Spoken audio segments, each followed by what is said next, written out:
એટલા માટે કવિઓએ આ કડીને બહુ સરસ રીતે ગાયેલી કે ઉસકા કિસી સે બેર નહીં હૈ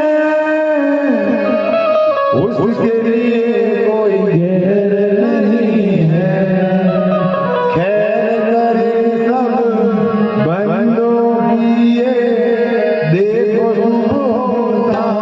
हो साईं एक कहना हो साईं एक कहना ભલે એને જે સૂત્ર આપેલું કે સબકા માલિક એક બધાનો જ માલિક એક છે એટલા માટે આ દુનિયાની અંદર કોઈ પણ જીવોને આપણાથી દુઃખ થાય એવું કોઈ પણ દિવસ કામ કરવું નહીં. તો પરિવારને સાથે જયરામભાઈને પણ ખૂબ ખૂબ વંદન કે જેમનું જીવન હંમેશા દોડધામીમાં આ બધી ચર્ચાઓ કરવા જાય તો વાર લાગે પણ જેમણે તો એમ